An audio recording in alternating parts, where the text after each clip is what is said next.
Ephésiens chapitre 5, verset 20.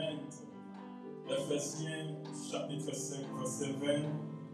Rendez continuellement grâce à Dieu le Père pour toutes choses au nom de notre Seigneur Jésus-Christ. Bien-aimés, nous allons rendre des actions de grâce à Dieu pour la mort de notre papa Ngandou. Nous allons constater, autre constat cet après-midi, et ça quand on va ensemble, qu'on rentre encore des actions de grâce. Pour lui dire merci papa. Yo nous permettant que tu aies comme, nous sommes qu'on peut se merci. Nous allons nous constater parce que la mort nous a frappé.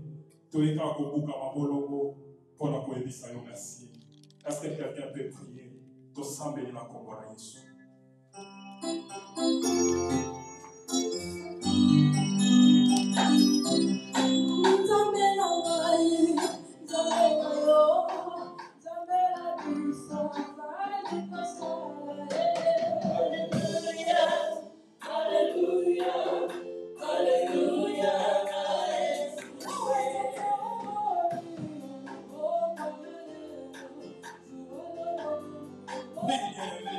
Oui,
de Corinthiens chapitre 1 verset 3. Béni soit Dieu le Père de notre Seigneur Jésus-Christ, le Père de miséricorde et le Dieu de toute consolation, qui nous console dans toutes nos afflictions, afin que par la consolation dont nous sommes l'objet de la part de Dieu, nous puissions consoler ceux qui se trouvent dans l'affliction. Bien-aimés, nous allons prier aujourd'hui s'assembler à consoler cette famille. C'est vrai, nous sommes tout pour consoler, mais nous avons la limite. Nous avons mis ça les grands rois. On y a directement à consoler cette famille. Après ça, qui y a quand la famille, nous avons assisté à mort de samedi de la Congo.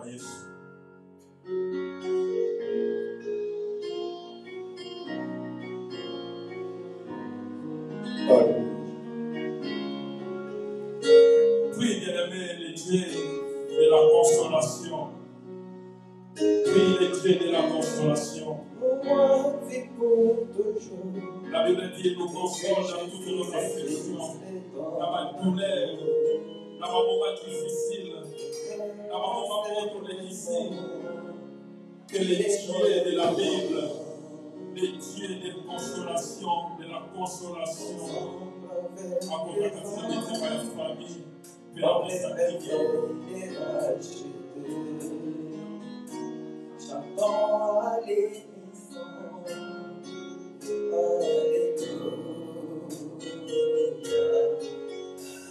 mon roi vit pour toujours, et que Jésus le Fils est ton amour. Le Père a ses raisons de nos louanges. Ensemble avec les anges, dans les merveilles les rachetés, chantons à l'unisson, Alléluia. Saint-Dieu adore.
Nous demandons gloire. C'est ça, il y a une circonstance vers le gloire, nous devons rendre gloire à ton nom. C'est pas le tour adorer maintenant le Seigneur. Pour adorer le Seigneur dans la démon. Ensemble sur l'adoration, pour rendre les actions de grâce à Dieu. Dans l'oeil, comment on va sauver sa mission. Priez pour l'assemblée bien-aimée, pour adorer le Seigneur. Oh,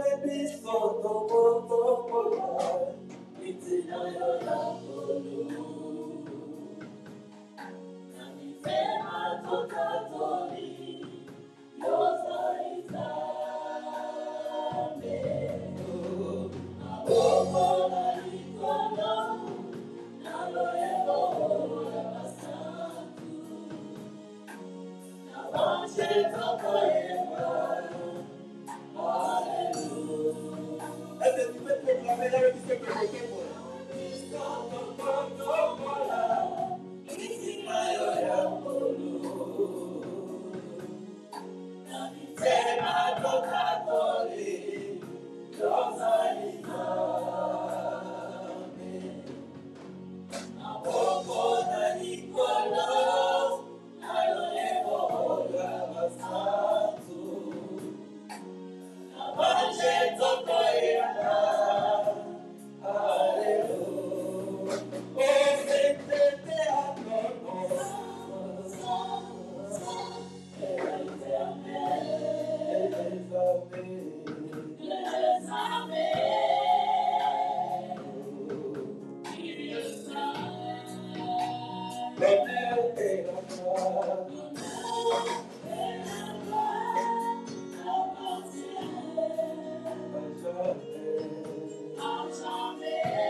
Jésus accomplit ta promesse. Jésus accomplit ta promesse. Papa accomplit ta promesse. Tu m'avais promis la vérité. Jésus accomplit ta promesse. Jésus accomplit ta promesse. Oh, Jésus accomplit ta promesse. Tu m'avais promis la fécondité. Jésus accomplit ta promesse. Jésus accomplit ta promesse. Jésus accomplit ta promesse. Oh, il est mon pays dans la paix.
Mokolo mokona zwaki pase bayaki kosonga ngai babulisaki motema kasi bazwaki esika na ngai te tokabolaki lipa elongo mpona kobosana pasi kasi posa ya motema tokokabola ndenge kasi nekulusu Yesu azali esika nanga kasi esengelaki nga na mpona yenda bimaki ukakai na yango tokomatsomatsomo maboko na ye ekoma maboko na ye ukakai na ye tokomaeloko tokola pande na motema kasi nasayebi yango ozali nzambe okokani solo na moto te o Yesu totoaka oyeleki monene ete mokolo moko namona elongi nayebi ozali nzambe okokani solo na moto te o Yesu nanga totoaka oyeleki monene ete mokolo moko namona elongi na yo.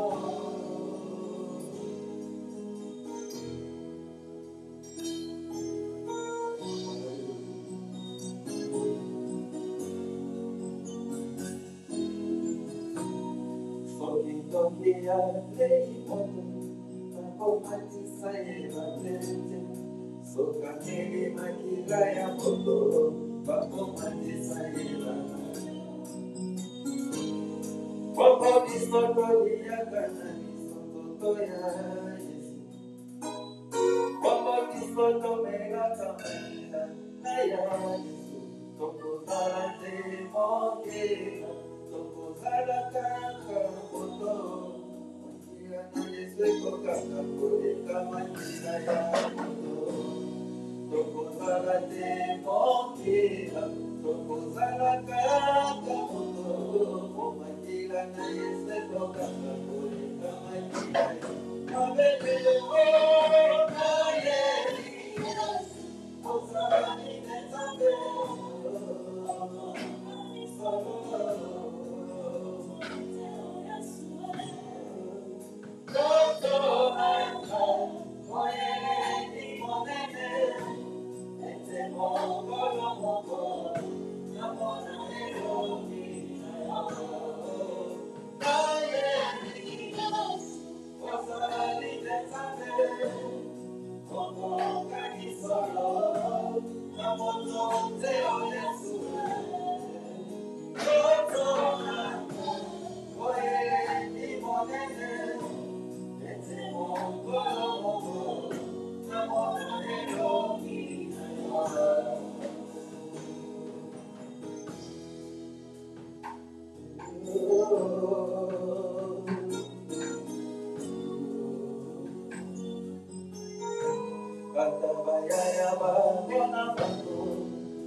Como pepe oe bimi utani bomona Yesu Kamela taki toto ya jamu ila tani ketore Ebesi ya mbono Ebesi ya kope mokoti Likolo bino kono Soya wea jila jili boso Ebesi ya kope mokoti Ebesi ya kope mokoti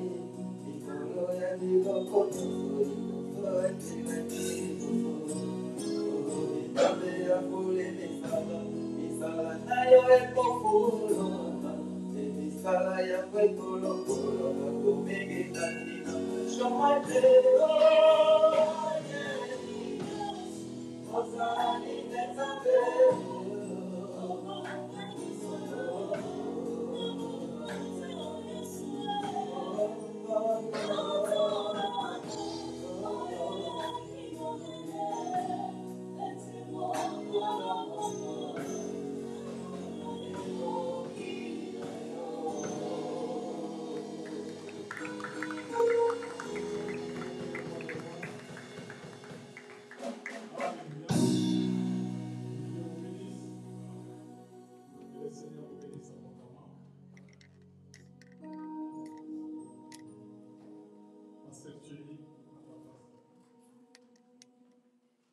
Amen, amen. Que Dieu vous bénisse pour votre présence parmi nous ce soir. La Bible nous dit dans 1 Thessaloniciens chapitre 5, verset 18. Rendez grâce en toutes choses, car c'est à votre égard la volonté de Dieu en Jésus-Christ. Rendons grâce en toutes choses. Amen. Nous sommes ici pour glorifier Dieu, rendre grâce à notre Père pour ce qu'il a fait. Comme la partie l'avait dit, c'est-à-dire la mort quand elle frappe à la porte, si personne frappe, c'est que Dieu l'a permis. Amen. Dieu l'a permis. Alors la Bible nous recommande, en toutes circonstances, nous devons rendre grâce à Dieu. C'est un culte d'action de grâce. Nous sommes là pour remercier Dieu et lui dire merci pour ce qui est arrivé. Amen. Et notre verset, Romains chapitre 8.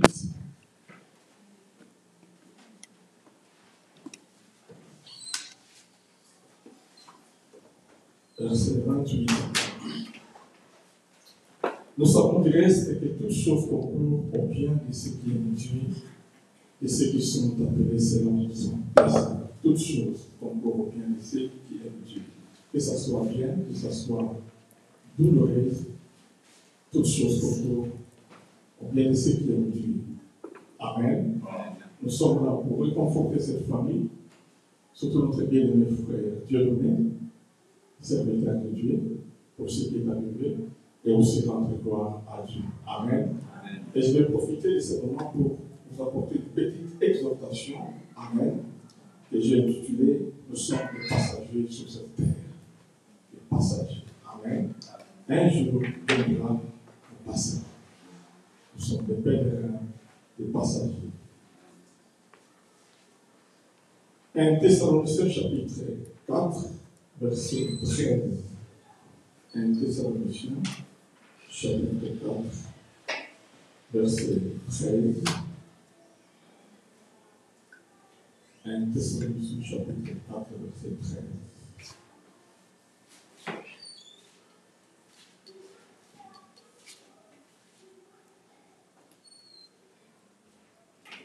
Chez l'homme de Jésus-Christ, nous ne voulons pas, frère, que vous soyez dans l'ignorance. C'est un mot fort que Paul utilise ici, en grec, adonia, en grec. Il veut dire manque de connaissance. Manque de connaissance, ignorance. Alors, l'apôtre Paul nous dit, nous ne voulons pas, frère, que vous soyez dans l'ignorance, le manque de connaissance, au sujet de ceux qui sont décédés. Que vous ne soyez pas, ou nous ne soyons pas dans l'ignorance pour ceux-là qui nous quittent. Ils sont touchés par la mort et ils sont partis. Que nous les révérons pris, ils sont partis. Dis, ne soyez pas sans connaissance dans l'ignorance. Enfin, que vous ne vous affligez pas comme les autres qui n'ont point d'espérance. Ceux qui n'ont point d'espérance, ce sont ceux qui n'ont pas Christ en eux. Ils n'ont point d'espérance. Ils sont dans l'ignorance. Et ils ne savent pas qu'après la mort, il y a une autre vie qui continue. Et nous, en tant que chrétiens, nous appelons la vie éternelle. Amen. La vie éternelle. Et ceux qui n'ont pas Christ en eux, ils n'ont pas cette connaissance. Puisque les cartésiens disent, après la mort, il n'y a plus de vie. Les scientifiques disent, après la mort, il n'y a plus de vie. Mais nous savons une chose, qui est une vérité biblique, qu'après la mort, il y a une vie qui continue. Amen.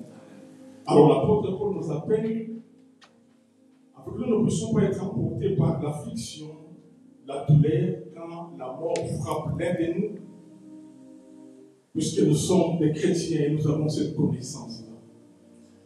Et quand quelqu'un, un chrétien véritable, qui est touché par la mort et nous a quittés, nous avons cette connaissance-là, que cette personne continue une vie meilleure là-au-delà avec Christ.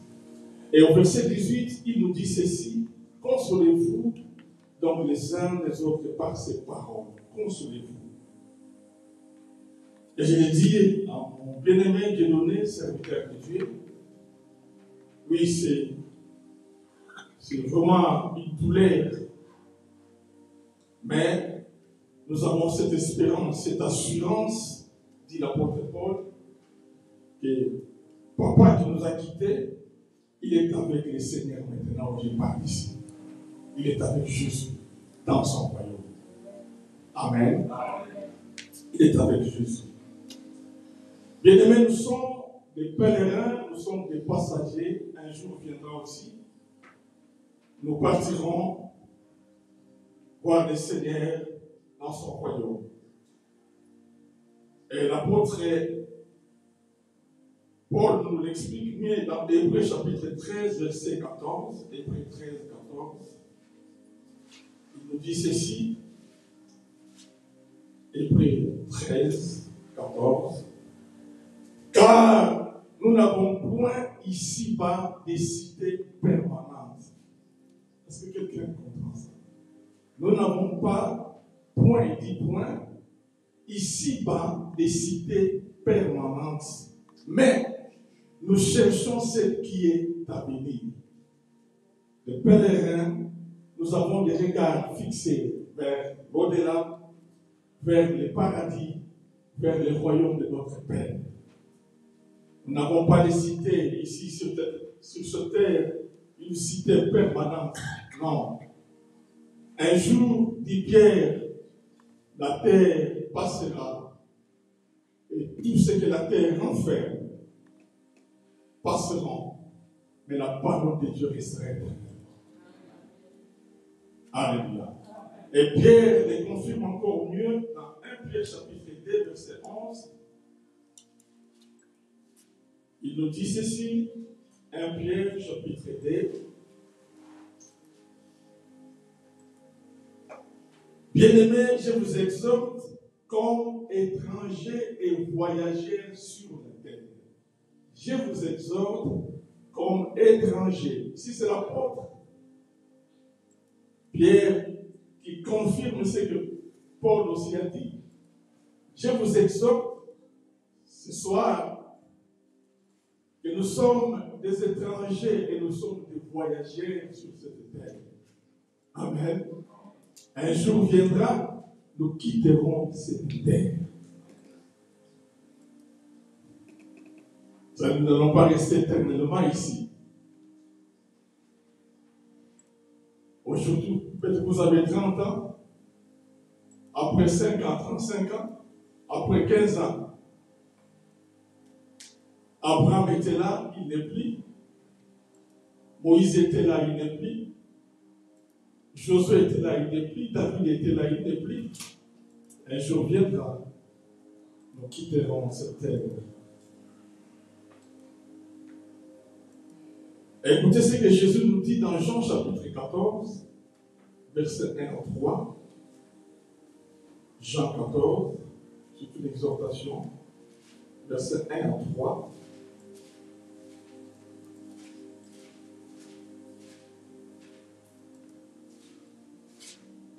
Jean chapitre 14, verset 1er. Il dit que votre cœur ne se trouble point. Croyez en Dieu et croyez en moi. Il est question de croire. Il y a plusieurs demeures dans la maison de mon Père. Il dit il y a plusieurs demeures dans la maison de mon Père. De quelle maison Jésus parle? Ce n'est pas une maison terrestre, une maison céleste et invisible. Il dit il y a plusieurs demeures dans la maison de mon Père. Si cela n'était pas, je vous l'aurais dit, je vais vous préparer une place. Je vais vous préparer une place.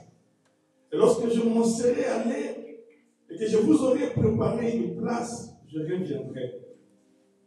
Et je vous prendrai avec moi, afin que là où je suis, vous y soyez aussi. Bien aimé, il y a ce qu'on appelle le paradis, il y a ce qu'on appelle le royaume de Dieu. Sur la croix, Jésus était crucifié avec deux volets. L'un était en train d'insulter Jésus. L'autre dit, nous sommes des voleurs, mais lui, il n'a rien fait. Il s'est tourné vers Jésus, il a dit à Jésus, souviens-toi de moi. Et le Seigneur lui dit, aujourd'hui même, tu seras avec moi où? Vous connaissez, c'est reçu. Aujourd'hui même, tu seras avec moi où? Dans le paradis. Il dit, et lorsque je m'en serai allé et que je vous aurai préparé une place, je reviendrai et je vous prendrai avec moi, afin que là où je suis, vous y soyez aussi. Là où je suis, Christ est maintenant à la droite du Père, dans le royaume de son Père. C'est là où je suis maintenant. Un jour, il reviendra, selon 1 Thessaloniciens chapitre 4, verset 13 à 18, où Paul nous dit, la trompe elle sonnera, les morts en Christ ressusciteront premièrement, et nous les vivants, nous serons en un instant, 1 Corinthiens 15, en un clin d'œil changé, et nous aurons des corps glorieux, nous serons tous arrivés à la rencontre de Jésus dans les airs, et nous serons toujours avec lui. Amen. J'ai un témoignage d'un Coréen. Vous connaissez Paul Yongisho, c'est un grand serviteur, il est déjà mort. Il a donné un témoignage de l'un de ses diacres. La femme de ses diacres était morte. On a enterré cette femme. Et les enfants étaient restés là-bas, affligés, dans la friction, dans la douleur. Selon leur coutume, ils montaient des fois au cimetière pour aller arranger, couper les herbes. Un jour, ils sont montés avec ce diacre et montés avec cet enfant pour aller arranger, couper les herbes. La pluie était tombée et puis une partie des terres était affaissée. Maintenant, l'un des enfants dit, papa, maman respire. C'était l'enfant, il ne connaît rien. Papa, regarde la tête s'est affaissée. Maman respire. Il dit non. Maman ne respire plus. Maman est déjà morte. Et c'est Dieu qui l'a dit, lorsque nous sommes rentrés à la maison, j'ai pleuré toute la nuit. Il dit Seigneur. Pourquoi cette histoire est arrivée? J'ai pleuré toute la nuit, j'ai prié, j'ai pleuré. Et le lendemain, c'est Dieu qui a senti une douleur dans le thorax. Il a fait une crise et il est tombé. Il est mort. On a appelé des gens, on a amené les corps à l'hôpital et les docteurs ont dit non, il est déjà mort. Et pendant que les serviteurs de Paul Yongisho préparaient les funérailles, le diable qui était mort, il s'est vu dans le royaume de Dieu. C'est lui-même qui raconte. Il a fait 3 jours. Il préparait les funérailles pendant 3 jours. Il s'est vu dans le royaume de Dieu. C'est lui-même le diable qui rencontre. Il dit, j'ai vu Jésus. Et Jésus m'a dit, viens, je vais te montrer là où se trouve ta femme. Le diable a dit ceci, Jésus m'a amené dans une cité. Je n'ai pas de mots pour expliquer cette cité-là. C'est plus que New York. C'est plus que Paris. C'est plus que Londres. Une cité merveilleuse, bien construite, avec de belles maisons, pas comme nos maisons ici. Il y avait des grands houses, des manoirs. On est entré dans un quartier où il y avait des manoirs. Jésus, moi j'étais derrière Jésus devant, il dit, viens, je vais te montrer. Où se trouve ta femme? Jésus m'a dit, arrête-toi. J'ai vu une grande maison, belle. Je n'ai pas de mots pour expliquer ça. La ville d'abord, la cité, les riz. J'ai vu ma femme sortir dans cette grande maison, jeune comme une fille de 15 ans. Marie me dit non, ici il n'y a pas de mariage, ne me touche pas. Ma femme m'appelle frère. Il dit, non, ne m'appelez pas frère, je suis ton ami. Non, frère. Il m'a salué, ma femme m'a dit, dis aux enfants d'arrêter de pleurer. Je suis bien ici, regarde ma maison, regarde, je suis bien. Je suis avec Jésus ici. Je suis très bien ici. Arrêtez de pleurer. Et pendant ce moment, sur la terre, Paul Yongicho et d'autres étaient préparés les funérailles. Ça faisait déjà 3 jours. Et le jour de l'enterrement, ils ont pris le corps pour aller enterrer. Arrivé au cimetière, le monsieur est ressuscité. Et le diacre et le pasteur, ils ont fui. Et c'était lui-même qui est en train de rencontrer son propre histoire, son expérience avec Christ. Comment est donc cette cité merveilleuse, là où nous irons un jour, rester avec Jésus pour toujours? Cette cité, ce royaume qui est plus que les États-Unis d'Amérique. Apocalypse chapitre 21. Ici, on a un tout petit peu décrit cette cité merveilleuse, là où nous irons, bien aimés. Même si nous mangeons des foufous ici, même si nous avons des enfants mariés, nous voulons carrosse, le royaume de Dieu plus que cela. Alléluia.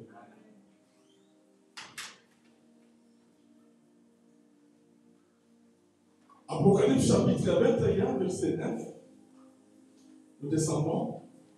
Puis un des 7 anges qui tenait les 7 coupes remplies de 7 derniers flots vint et il m'adressa la parole en disant, viens, je te montrerai l'épouse, la femme de l'agneau.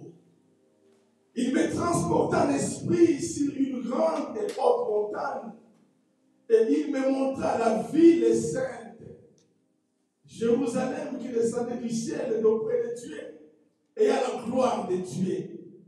Son éclat était semblable à celui d'une pierre très précieuse, d'une pierre de jaspe. Vous connaissez jaspe?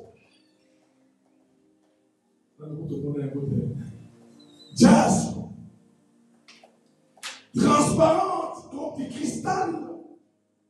Elle avait une grande et haute muraille. Elle avait 12 portes. Et aux portes, 12 anges. Et des noms écrits ceux des 12 tribus des fils d'Israël. À l'Orient, 3 portes. Au nord, 3 portes. Au midi, 3 portes. Et à l'Occident, 3 portes. La muraille de la ville avait 12 fondements.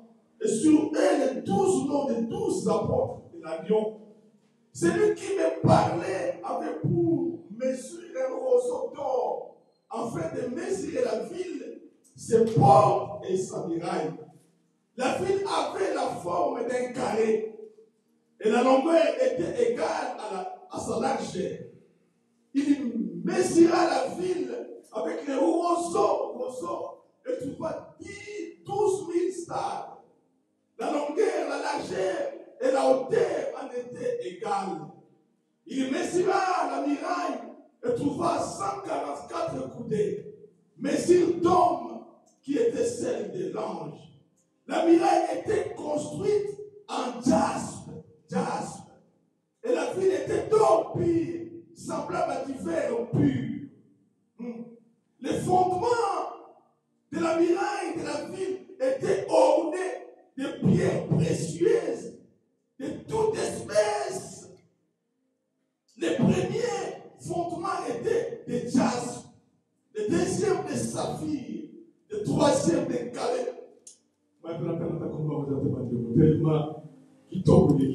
Amen. Alléluia. Calcédoine, le 4e d'émeraude, le 5e de Sordis, le 6e de Sardoine, le 7e de Chrysolite, le 8e de dans comment tout ça dans un diamant. Je ne sais pas comment je dis. Alléluia. Les 12e portes étaient 12 perles. Voilà comment cette cité, nous dirons, lorsque la trompette sonnera, est construite. Vous avez votre manoir là-bas, plus que votre house. Même si vous avez un house de 7 chambres, de 8 chambres, le manoir est l'équipe. Alléluia. Ils sont en train de vous stimuler. Hein? Amen. Voilà, la nourriture. Mais pour entrer, pour y parvenir, une seule condition. Laquelle, Jean 3,16, verset 14 à 19, nous donne la réponse. Quelle est cette condition pour y parvenir, pour entrer? Une seule condition. Jean 3,16 nous donne la réponse. Écoutez la réponse. Puisque les signes des temps annoncent que Christ revient bientôt. Pour entrer, pour y parvenir dans cette cité merveilleusement construite, voici la réponse, une seule condition. Jean 3, 14 à 19. Et comme Moïse éleva les serpents dans le désert, il faut de même que les fils de l'homme soient élevés, afin que quiconque croit en lui ait la vie éternelle. Afin que quiconque croit en lui ait la vie éternelle. C'est ça la condition pour y parvenir. La condition pour entrer. La condition pour que le jour où la trompette sonnera, que nous puissions être enlevés, voici la condition. Afin que quiconque croit en lui ait la vie éternelle. Car Dieu a tant aimé le monde qu'il a donné son Fils unique, afin que quiconque croit en lui ne périsse point, mais qu'il ait la vie éternelle. Ne périsse point. Dans une autre façon, celui qui ne va pas croire périra. Voilà pourquoi j'ai pitié de toutes ces dénominations qui ne croient pas en Jésus. Toutes ces dénominations qui disent que Jésus est un simple prophète, disent que Jésus n'est pas le Messie, ils disent que Jésus n'est rien autre qu'un prophète. J'ai pitié de toutes ces dénominations. Pitié. S'ils ne se ressaisissent pas, ils périront. Ils périront. Car Dieu a tant aimé le monde qu'il a donné son Fils unique, afin que quiconque croit en lui ne périsse pas. Celui qui croira ne périra pas, mais qu'il ait la vie éternelle. Dieu, en effet, n'a pas envoyé son Fils dans le monde pour qu'il juge le monde, mais pour que le monde soit sauvé par lui. Dans la première venue de Jésus, il n'était pas question du jugement, mais de la grâce. Et le temps que nous sommes en train de vivre, là, c'est le temps de la grâce. Lorsqu'il a pris les livres, dans Luc chapitre 4, il a lu jusqu'à une année de grâce. Et si vous lisez cette prophétie dans Isaïe 61, il y a une phrase qui vient après une année de grâce sur le temps de jugement de Dieu. Lorsque Jésus est arrivé sur une année de grâce, il a fermé le boulot pour dire c'est encore le temps de la grâce. Alors, bien-aimés, ne foulez pas au pied la grâce de Dieu. Ne foulez pas au pied la grâce de Dieu. Voici la condition. Et ils aiment croire en Jésus. Car c'est lui qui est le chemin, la vérité et la vie. Ce n'est pas Mohamed, ce n'est pas Djangenda, ce n'est pas Foumalongo, ce n'est pas Mokounadien, ce n'est pas Pasteur Jean-Paul, mais c'est Jésus de Nazareth, le Messie, le Fils de Dieu. Voici la condition pour que lorsque la trompette sonnera, pour être enlevé, c'est ça la condition. Pour y parvenir à cette cité qui est merveilleusement construite, c'est ça la condition. Dieu en effet n'a pas envoyé son Fils dans le monde pour qu'il juge le monde, mais pour que le monde soit sauvé par lui. Celui qui croit en lui n'est point jugé, mais celui qui ne croit pas est déjà jugé. Déjà jugé parce qu'il n'a pas cru au nom du Fils unique de Dieu. Oh. Et ce jugement, c'est que la lumière étant venue dans le monde, les hommes ont préféré les ténèbres à la lumière parce que leurs œuvres étaient mauvaises. Voici la condition, bien-aimés. Nous devons croire. Croire.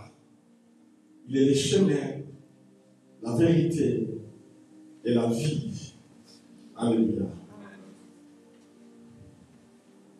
Celui qui ne croira pas sera jugé.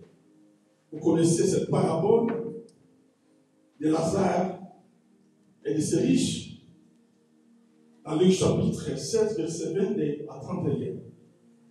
La Bible nous dit lorsque Lazare est mort, il fut porté par des anges jusque-là le sein d'Abraham, qui est l'image du paradis, qui est l'image de cette cité merveilleusement construite que nous avons lu dans Apocalypse chapitre 21. Et la Bible dit dans cette parabole, lorsque le riche est mort, il fut enterré là dans les séjours des morts. C'est-à-dire, à part le paradis, il y a aussi un autre endroit appelé enfer. Un lieu de souffrance. C'est-à-dire, celui qui ne croira pas, après sa mort, la Bible nous dit dans Ecclésiaste, l'esprit retourne à celui qui l'avait créé.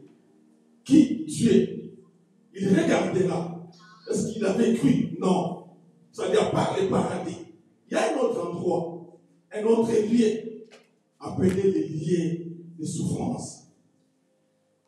Mais le riche, il était là, il s'est retrouvé dans cet endroit. Pourquoi? Puisqu'il n'avait pas cru. Et de là, il a dit à Père Abraham, dis à Lazare de tremper son doigt et qu'il me donne même une goutte d'eau ici. Je souffre dans cette flamme. Et Père Abraham a dit non, il y a la Bible qui nous sépare. Là où nous sommes et là où vous êtes, un grand abîme qui nous sépare. Et Lazare ne peut pas vous donner de l'eau là-bas. Là où vous êtes, dans cet endroit de souffrance. Le riche ne s'est pas limité là-bas. Il a encouragé, non, Père Abraham, envoie Lazare pour qu'il.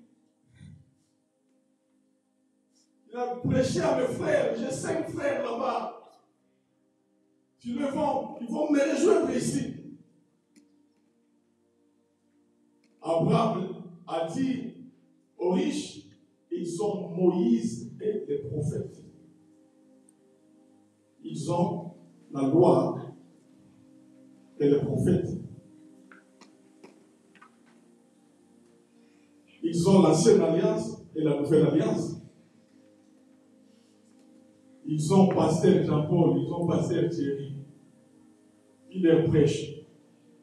Même si un mort ressuscité, ils ne vont pas croire. S'ils ne croient pas d'abord à la loi et à la nouvelle alliance, comment croiront-ils quand même un mort ressuscité?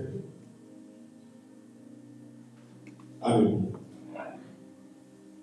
C'est-à-dire, à part le paradis, nous avons cet endroit-là. L'enfer. Si vous ne voulez voulez pas aller là-bas, vous devez croire en Jésus comme étant Seigneur et Sauveur. Amen. Alors, pour terminer, je vais vous faire part d'un témoignage de Dieu lui-même sur son Fils. 1 Jean chapitre 5, c'est Dieu lui-même qui témoigne de son Fils. Dieu le Père.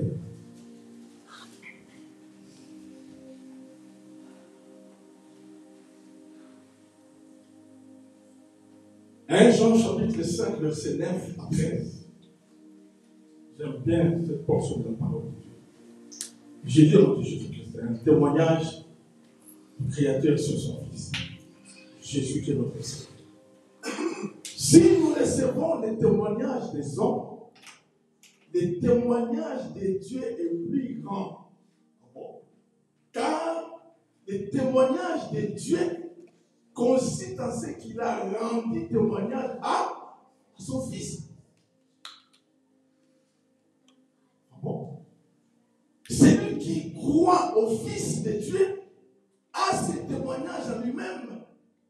Celui qui ne croit pas, Dieu le fait mentir, puisqu'il ne croit pas au témoignage que Dieu a rendu à son Fils. Quand Jean-Baptiste baptisait, Jésus, lorsque Jésus est sorti de l'eau, le témoignage, celui-ci est mon Fils bien-aimé, à qui j'ai mis toute mon affection. Écoutez-les. C'est ça le témoignage. Et voici ce témoignage. C'est que Dieu nous a donné la vie éternelle. Et que cette vie est dans son Fils. Cette vie est dans son Fils. Je vous ai écrit ces choses afin que vous sachiez que vous avez la vie éternelle, vous qui croyez au nom du Fils de Dieu. Vous avez la vie éternelle. Vous qui croyez en Jésus. Amen. Que Dieu vous bénisse. Lèvons-nous, nous allons prier.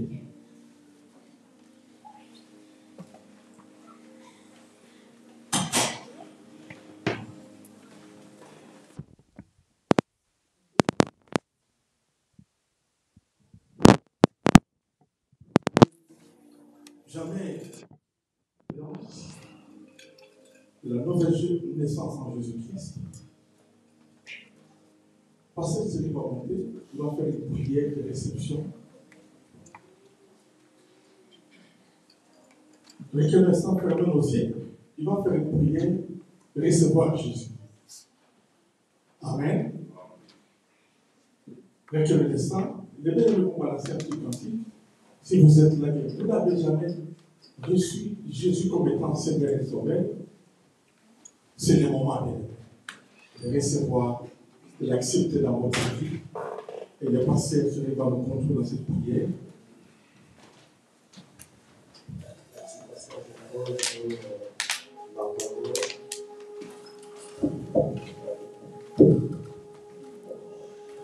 Celui qui a le Fils a la vie, mais celui qui n'a pas le Fils n'a pas la vie éternelle. Est-ce que toi, tu as le Fils de Dieu? Est-ce que tu marches avec Dieu? J'ai toujours dit, tu peux vivre 80, 40 ans, 50 ans, 120 ans, et si tu n'as pas Dieu, si tu n'as pas Jésus, tu as manqué la raison de ton existence ici sur la terre. Si tu as Jésus, j'ai dit merci. Mais si tu n'as pas Jésus, je vais prier avec toi.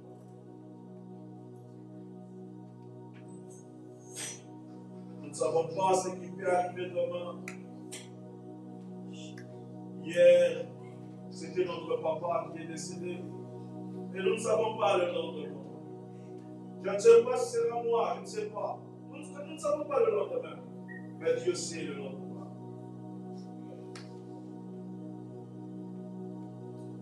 Seigneur, nous voici devant ta présence. Toi qui es le Shiloh, toi qui es le seul vrai Dieu. Toi qui as dit dans ta parole que votre cœur ne se trouble point.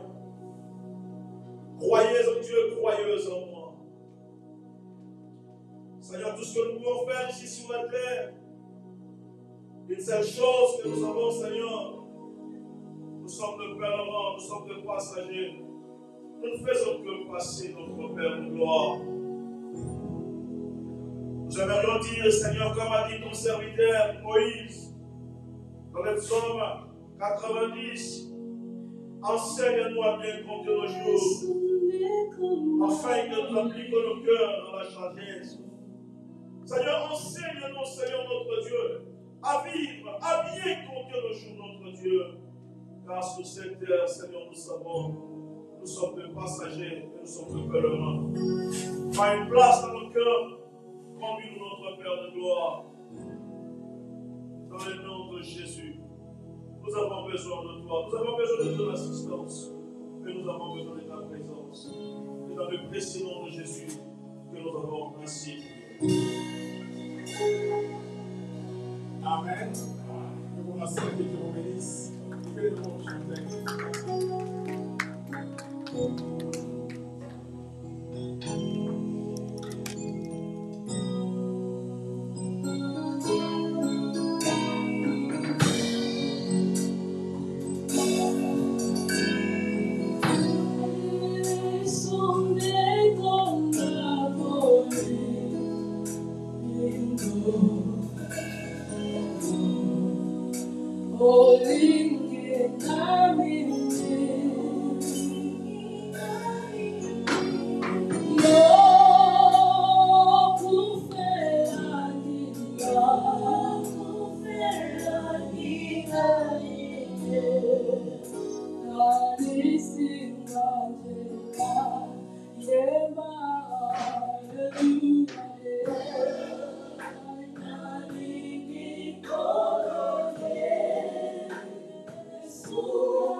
serviteurs de Dieu, chers servants de Dieu, chers papas, mamans, chers frères et sœurs, je vous salue dans le nom précieux de Jésus. Je me tiens au devant de vous, je vais faire trois choses à la fois. Premièrement, je vais rendre hommage. Deuxièmement, je vais lire la biographie. Et troisièmement, je vais remercier tout et chacun de nous. Premièrement, je vais rendre hommage à celui qui nous a laissés. Pour moi, il est mon père biologique, il est aussi mon père spirituel. Pour d'autres, il était aussi enseignant, pour d'autres aussi, le membre de ma famille, il était leur chef au niveau du travail. Je rends grâce à Dieu pour ce qui a été la vie de son serviteur. Certes, il était un peu souffrant, nous avons prié, nous avons vraiment prié, mais Dieu a décidé autrement. Je crois que ça va faire des semaines, j'étais ici. Je suis arrivé à l'intercession à la paix en métal parce qu'on était en prière pour tous, toute la famille. Nous avons prié certains samedis. Je crois que nous avons fini la prière vers 17h. Je suis venu ici en métal. Après, nous sommes rentrés encore, nous avons prié. Donc, vers 23h, je méditais la parole parce que je devais prêcher le dimanche qui suis ici. C'est en ce moment-là qu'on annonce que mon père n'est plus. Je remplis seulement les acquisitions des grâces parce que c'est lui-même qui l'a voulu que ce soit ainsi. Dans son passage ici sur terre, m'a enseigné beaucoup de choses. Je vais d'abord parler en tant que son fils biologique et je vais parler en tant que mon père spirituel. Je retiens beaucoup de choses, beaucoup de souvenirs, beaucoup de choses de lui. Mais il y a une chose qui me retient. En 2017, il travaillait à l'INRB, Institut National de Recherche Biomédicale, là où il était le chef de département. Alors en 2017, il était souffrant. Durant tout ce temps-là, c'est moi qui l'accompagnais partout où il partait. Alors nous sommes arrivés à l'INRB, il devait faire des examens. Il est arrivé. Lorsque nous sommes arrivés, c'est moi qui devais prendre, en fait, c'est moi qui l'accompagnais. Dans le box où on prélève les gens, on a toujours écrit « Entrée selon l'ordre d'arrivée ». Alors, lorsque nous sommes arrivés, tellement il était aussi chef directement, je suis parti pour rentrer. Je lui ai dit que le chef est là, on devait premièrement le prélever. Alors, il m'a dit non. Il s'est mis comme toute autre personne. Alors, il faisait passer tout le monde. Alors, je lui ai dit, avec ton état, comment tu peux faire passer tout le monde? Premièrement, deuxièmement, aussi, tu es chef ici. Je vais d'abord commencer par toi et les autres viendront après. Il m'a dit non. Si je suis chef, je dois d'abord donner l'exemple. Parce que là-bas, on a écrit entrer selon l'ordre d'arrivée. Alors, mais il y avait même d'autres personnes qui venaient là et qui me disaient, mais chef, comment tu peux être là? Et d'autres personnes partaient. Alors, depuis ces jours-là, il m'a vraiment enseigné. Même moi, quand je partais là bien avant, directement j'entrais, mais depuis ces jours-là, si j'arrive en retard, je dois suivre tout le monde comme lui-même il le faisait. En ce qui concerne, il est mon père spirituel, il m'a aussi appris beaucoup de choses dans les ministères. Souvent, il me disait, si tu veux prêcher, il ne faut pas chercher des sujets, des termes pour impressionner les gens. Il me donnait toujours l'exemple de lorsque Jésus voulait enseigner sur le royaume des cieux, il prenait des exemples qui étaient vraiment banals pour faire comprendre aux gens. Ce sont des souvenirs que moi je retiens. Il m'a dit, lorsque tu prêches, il faut être simple. L'objectif est que les gens puissent comprendre ton message, que les gens puissent être sauvés. Ça ne sert à rien de prendre des sujets pour impressionner les gens. Il m'a aussi appris dans les ministères de ne pas faire l'œuvre de Dieu pour chercher l'argent. Premièrement, il m'a appris d'aimer Dieu et de faire son œuvre avec toute sincérité. Amen. Il était un homme qui aimait Dieu. Il a servi Dieu avec tout son cœur. Il était un homme simple, humble. Je demande aussi à Dieu qu'il puisse me donner des cœurs comme celui de mon Père. J'ai vraiment beaucoup de souvenirs, mais c'est là, ça me traverse à chaque fois dans mon esprit. En ce qui concerne la biographie, Ranoué Poupière, né un certain vendredi 10 octobre 1958 à Fouamba, fils de Pouy Kabou et Grégoire et Missinga Marguerite, tous décédés. Il est le deuxième enfant d'une famille de 8 enfants, marié à Madame Thérèse Diakouchilaba-Dibéa, avec lesquels ils ont eu 8 enfants, dont 5 filles et 3 garçons. Je suis le 4e de ma famille. Diplômé d'État en biologie, chimie au Collège Saint-Michel, gradué en technique des laboratoires à l'Institut supérieur médical de Kinshasa, licencié en biologie médicale à l'Institut supérieur médical de Kinshasa, là où il a aussi fait son 3e cycle. Il a commencé sa carrière enseignante au lycée Kikemena, Djetou. Il a eu à dispenser des cours dans les domaines des universités, instituts supérieurs comme l'Université pédagogique de Kinshasa, UPEN, Université Simon Kimba pour ISK, Institut supérieur des sciences et santé Kimbaïste, ISSK, et Institut supérieur des techniques appliquées, ISTA. Engagé comme technicien des laboratoires médicaux, en chef au centre mémorial à Matadi.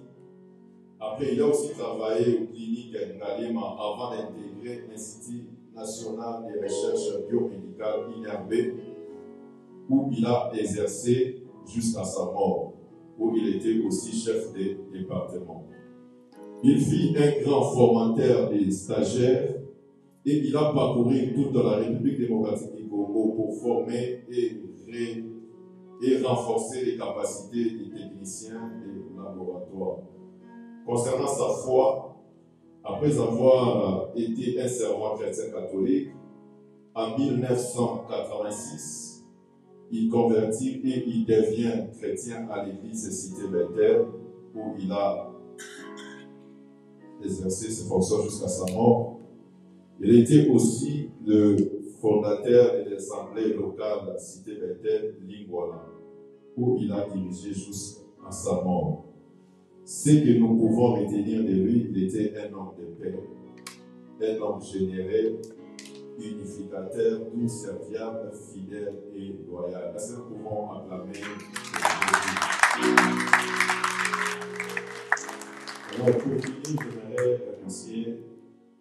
Premièrement, je remercie Dieu pour celui qui nous a prêté son serviteur. Il a aussi décidé qu'il puisse rappeler son serviteur. Je dis merci à toute l'Église, particulièrement notre pasteur Jean-Paul, depuis le jour où il est jusqu'à maintenant. Il m'appelle, il est toujours avec moi, soutien financier, soutien moral, que Dieu puisse le bénir. Je dis aussi merci à Pasteur Thierry pour sa visite, pour ses réconfortements. Je dis merci à tous les serviteurs de Dieu. Je dis merci à chaque papa, chaque maman, chaque frère et soeur. Je me suis retrouvé parmi mes mamans, parmi mes frères, parmi mes sœurs. En tout cas, vous restez vraiment gravés dans mon cœur. Que Dieu Tout-Puissant puisse vous bénir. Je dis que je vous remercie. Que les